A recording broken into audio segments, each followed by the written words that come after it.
Hello everyone, welcome to the Ginger Snaps here's month of Horror-WEEN, where I'll be discussing the Halloween franchise. In today's episode, I will be discussing Scream H20, 20 years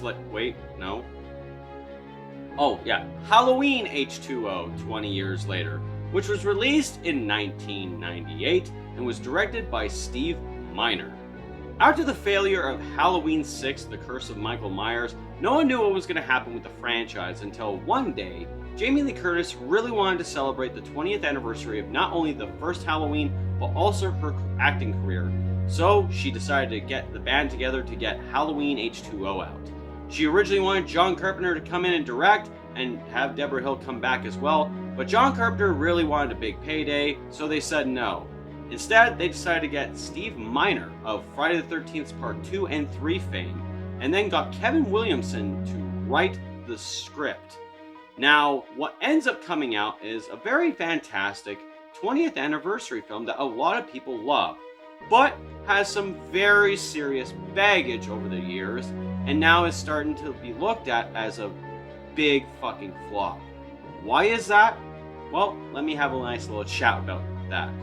So let's review Halloween H20, 20 years later. For the story of this film, as we all know, it is set 20 years after the events of Halloween 1978. Of course, Halloween 2, this is a direct sequel to Halloween 2, as Halloween 2 was set the same night. They just completely erase and ignore Halloweens 3 through 6 to make this story make sense. Laurie Strode has changed her name to Karen Tate, and is the headmistress of a secluded California school. She has a son named John, and of course, as everyone knows, she is very, very sensitive when Halloween comes around. The trauma is there, and she is convinced Michael is still after her, and she is kind of right. But instead of running from her fucking demon, she decided she's gonna face it head on and end Michael once and for all. Now, for the story for a 20th anniversary, especially that just completely ignores 3 through 6, this is a very good story, especially with the return of Jamie Lee Curtis's Laurie Strode. It makes sense to do it in such a way. The story was strong.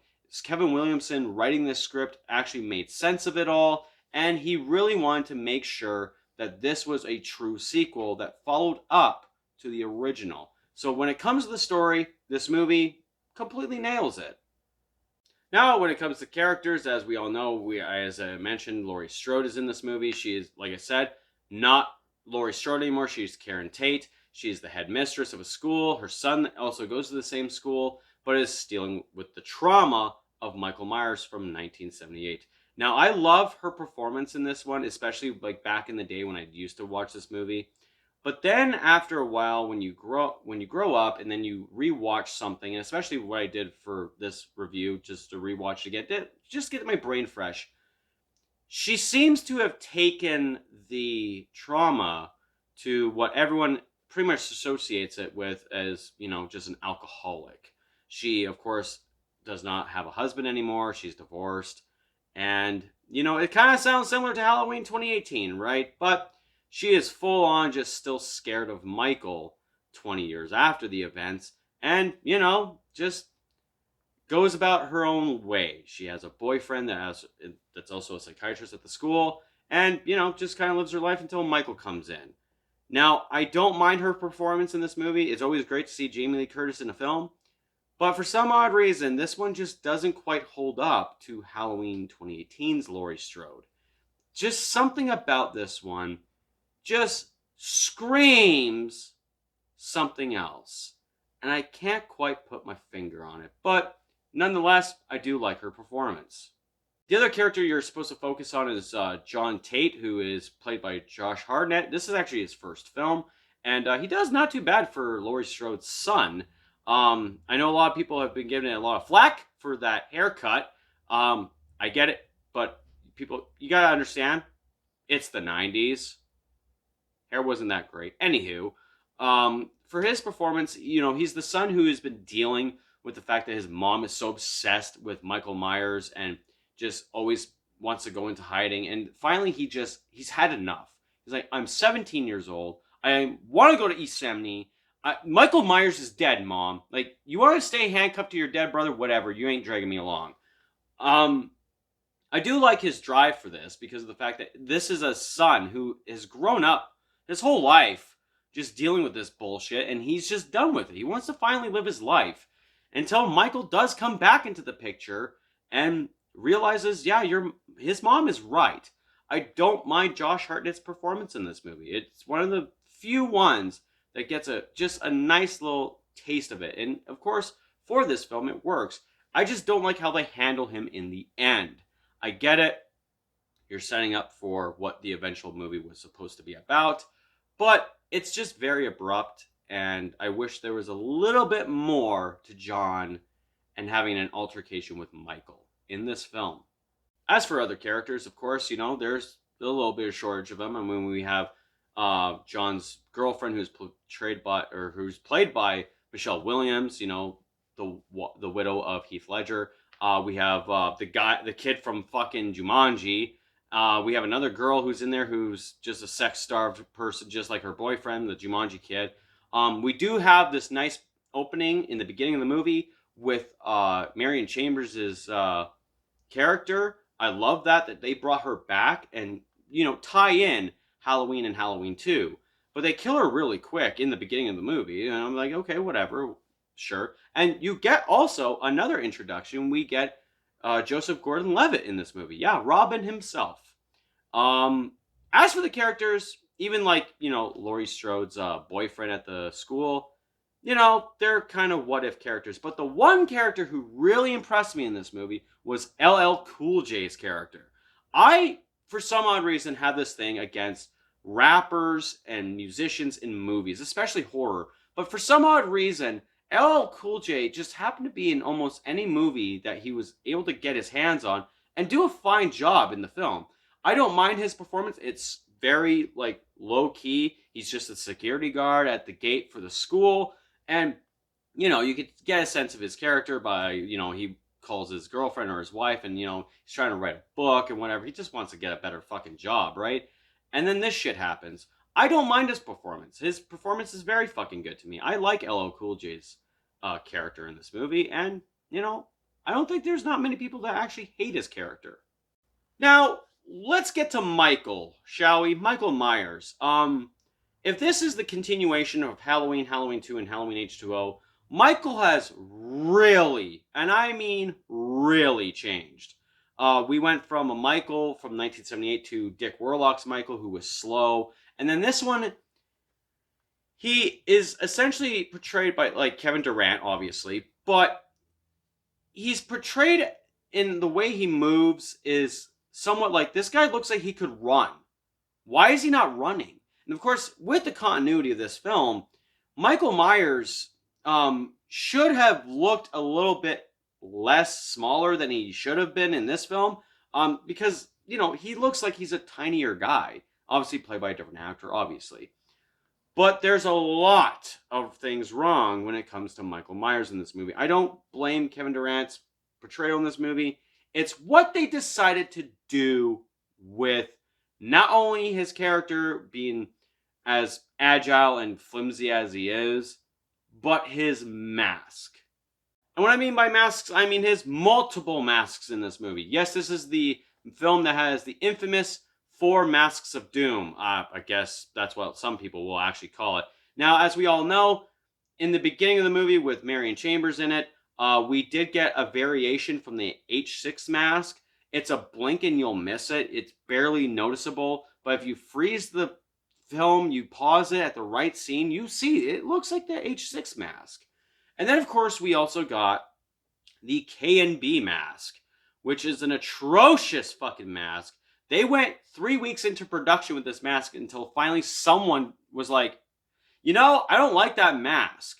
So they changed it. But of course, in the film, you do see the mask periodically, left, right, and center throughout scenes because, it's far away. It's, in certain types of shots.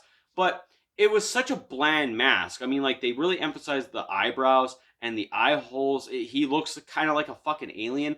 But when you look at it from a faraway distance, it's almost like he has no fucking mouth. It had barely any definition whatsoever. The hair was slicked back.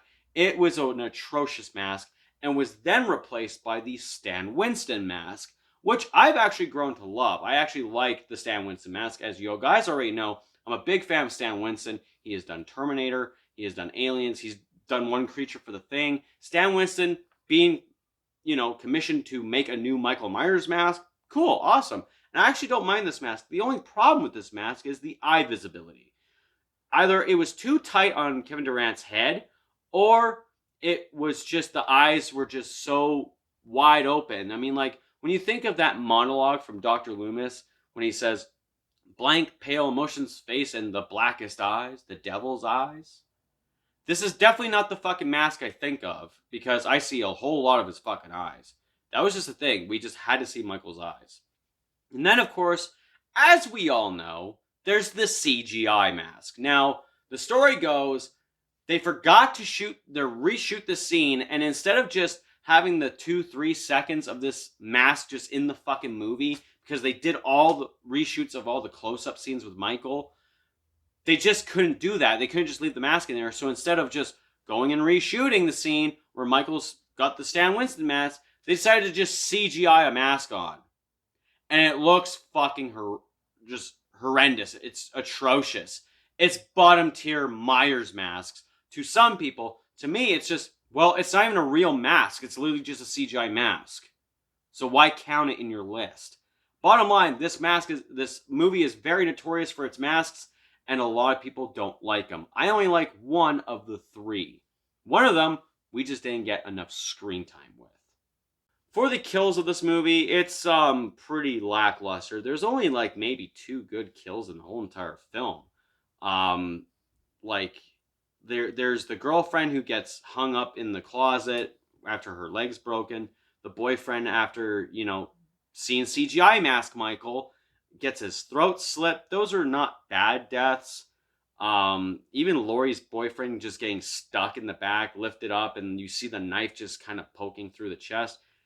They're okay, but very polished kills, I have to say. And that goes into some of my negatives pretty soon here. But let's talk about the fact that this movie and its suspense. It's very familiar, but also very different, because the suspense just doesn't land. Michael is just not that scary in this movie. A lot of the jump scares in this movie aren't that effective. And just the atmosphere. You guys know it's in California. It's not even in Haddonfield. It's not in Illinois. It's on Halloween. But it doesn't even look like Halloween. Oh, there's a pumpkin here and there.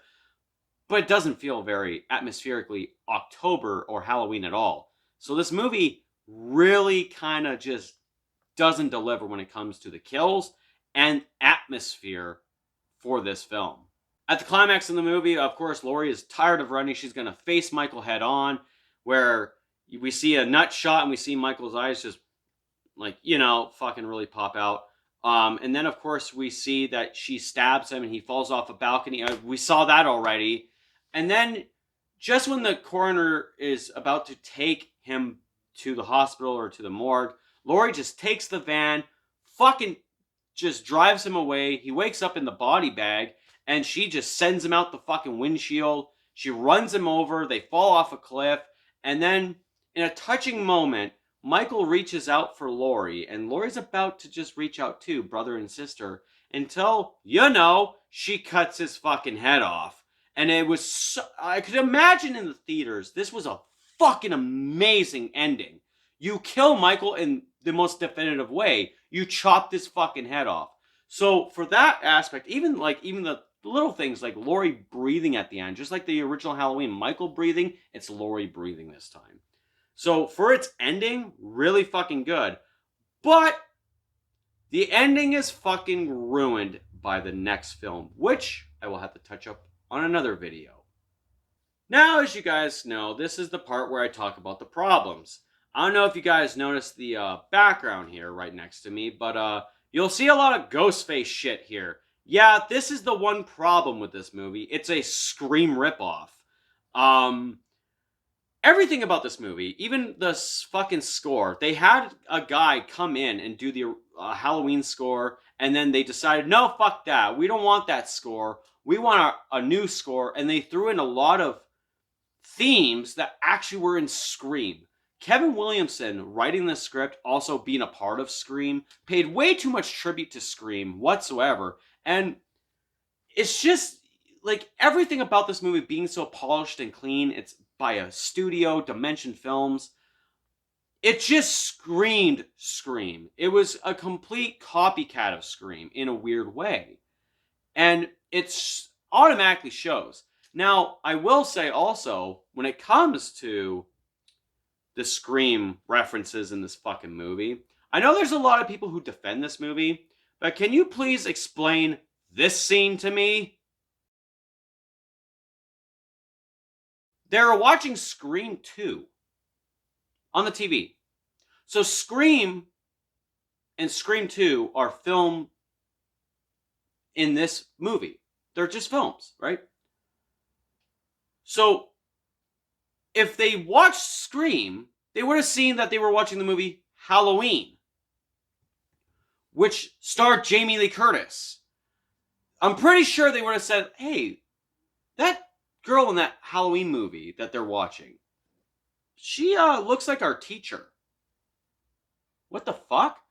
Also, it's the whole meta thing for me. This is ultra meta. Because in Scream, Halloween is a film franchise. But in this film, Scream is a film franchise. So there's way too much meta shit going on here. And it just fucking raises too many questions. And I'm sorry, guys. I know you guys love this movie sometimes. And a lot of you do.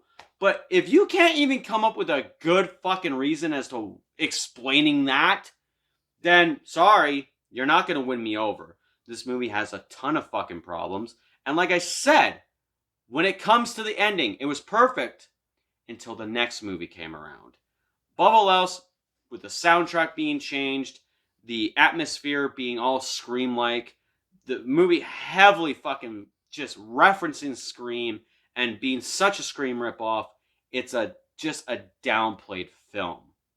Now, back in the days, I did appreciate this movie. I did like it. I said it was one of the better sequels. It was one of my favorites, of course. But then over time, as I was watching Scream and then watching Halloween H20, I saw the similarities. And then you watch the other Halloweens before Halloween H20, and they were so vastly different. Even, like, not even saying the timelines. I'm talking about shot differently, atmospherically different. Everything was different. It just looked more like Scream. So now this movie has the poor reputation of being a complete Scream ripoff. And also, as we all know from Jamie Lee Curtis herself, she wanted this one idea to happen and they kept fucking just changing it and not having this idea of killing Michael off. And then they even explained it to her. Sorry, but there's a contract where it says in writing that Michael can never die. So she was fucked. The ending was screwed. And she didn't know that she essentially signed a 2-picture deal, not a 1-picture deal. Bottom line, the movie was a hit, but now it has seen negativity over the years. And I'm one of the people who even says it. This movie is definitely one of the negatives. Something I used to like time and time again has now been devalued. It's now a lesser film, all because of the fucking references and choices that they decided to make and making this film a Scream ripoff. So, of course, yes, this film is not the greatest.